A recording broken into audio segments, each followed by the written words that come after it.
Well, howdy, internet people. This is your weekly update.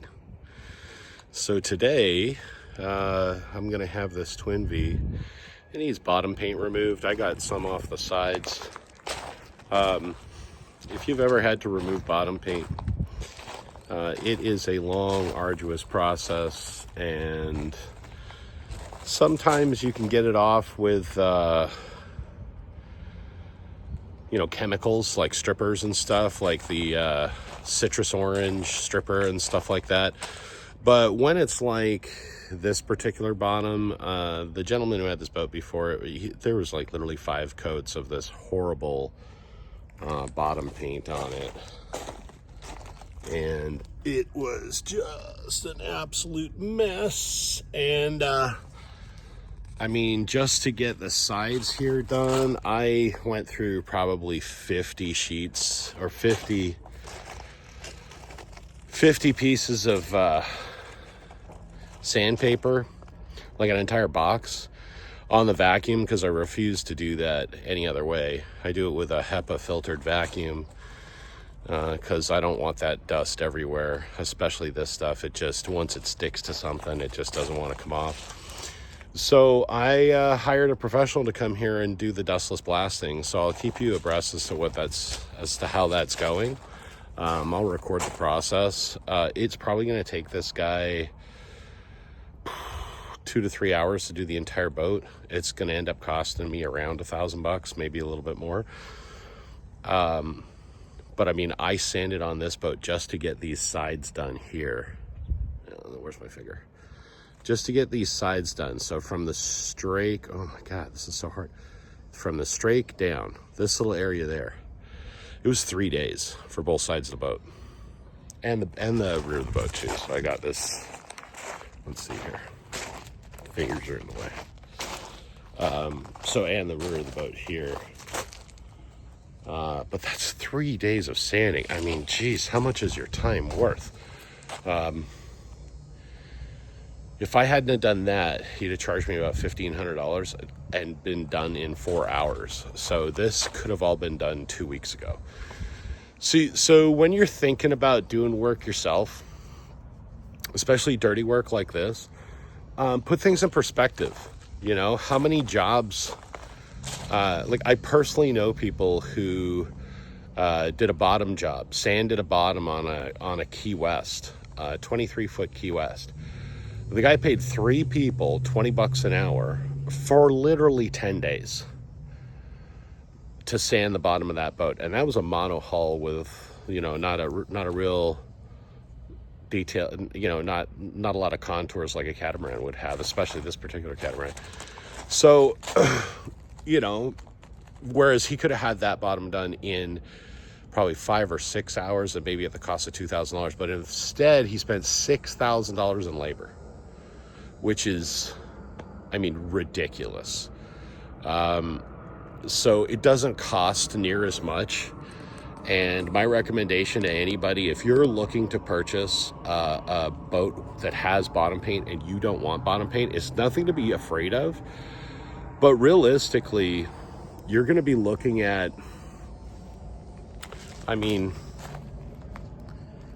you're going to have to pay somebody, let's just say for a 22-foot boat, you're going to pay somebody $1,500 to remove the bottom paint. And then you're going to have to pay somebody to touch up all the areas that need to be touched up. And then it all needs to be polished, and you may need to spray new gel coat on the bottom. So all that combined starts adding up. So let's call a 22-foot boat an extra $5,000. All right, so here's an update. This is the next day to, what are we going to call this? Dustless blasting. So, it sounded like a really great idea. And I was like, it's going to save me time. It's going to save me energy. It's, $1,100.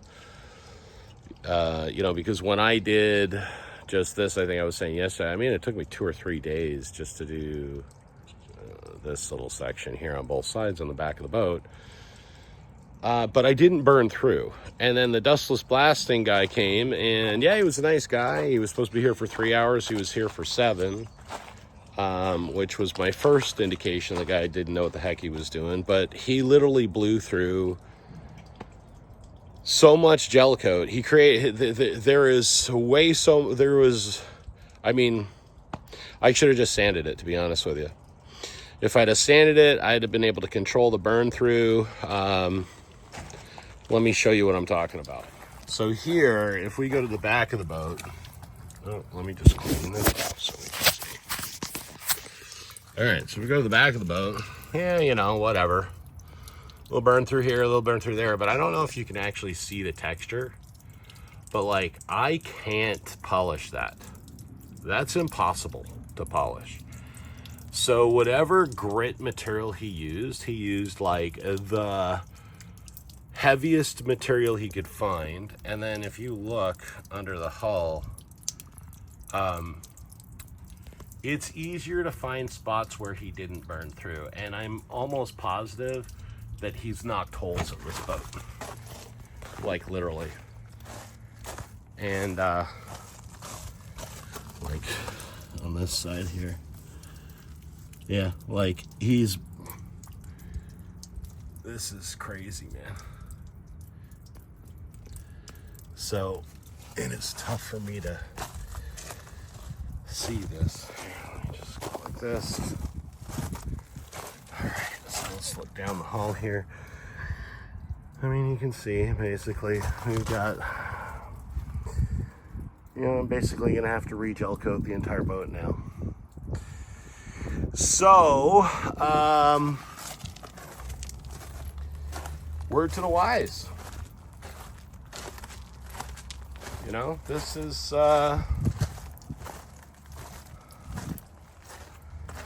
definitely caused way more problems than it solved. I mean, it's, you know, and the guy was telling me, oh, well, you know, some of this was, you can tell where the boat was running in the water and da. I'm like, dude, you burned through, you know, factory gel coat all the way down to the bare glass. And,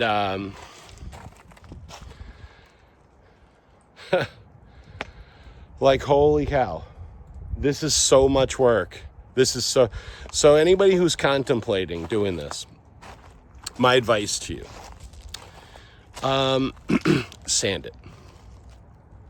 Just bite the bullet, sand it. Paying somebody to do this, I'm gonna have to spend another $1,000 just on gel coat and materials and supplies just to fix what this has done. And you know, if you don't know anything about applying gel coat, it's not like, oh, just spray it and forget it. You got to spray it, then you got to sand it, and you're going to have to sand it several times to get it down to a smooth surface because it never lays on smooth. And then you're going to have to polish it. So I was hoping that this would be done and all I'd have to do is just sand it smooth, touch up a couple of areas, and I'd be good. Now I've literally got to like repair areas. And yeah, so I don't even know what's on my face there. So word to the wise, guys, there is no replacement for just doing the work. And with a 6-inch DA and if you've got a 6-inch DA with vacuum collection, you can pick that up for a whole lot less than what's going to cost you to blast this stuff.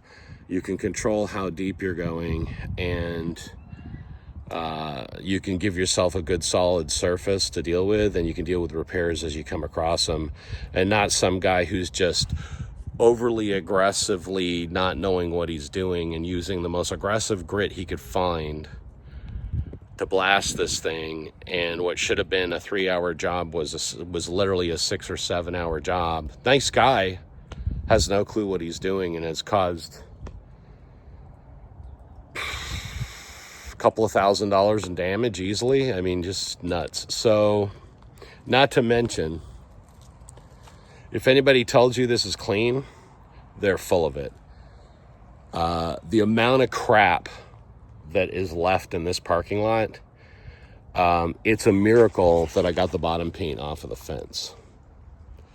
Because this stuff is caustic and, you know, it's airborne and, you know, it sticks to everything. I mean, I'm going to have to flush my motor out a couple of times. It's just unbelievable. It's unbelievable. It's a colossal waste of time, energy, and money. And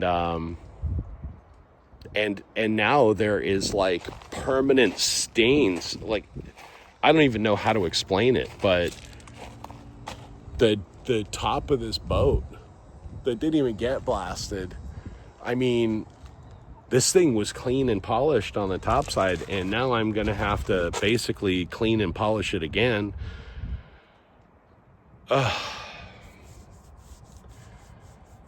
Anyways.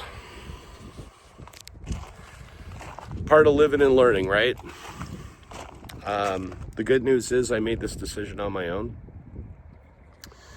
And when you make decisions on your own and you screw up, you get to take it on the chin and say, well, you know what? Live and learn. I'll never make that mistake again. And I've been wondering about this and how much time I've been wasting sanding and all this kind of stuff for a couple of years. And I finally got somebody down here to get some work done. And boy, oh boy, you know, it's going to take me all day just to clean up the filth that's left behind, and then it's going to take me probably 2 or 3 weeks because I don't have the time to put into this every single day. This was supposed to be a quick thing, so it's going to take me 2 or 3 weeks to repair this. So this boat is now, instead of being something that I can sell, this boat is now something that goes into the inventory again and is going to sit there for another month and a half. I can't even run the boat like this. Like, if I wanted to go take a ride in it today, I can't because there's bare fiberglass exposed. I mean, it's just... All right, I'm done bitching. I'll give you an update when I get in the garage and we start taking a closer look at it.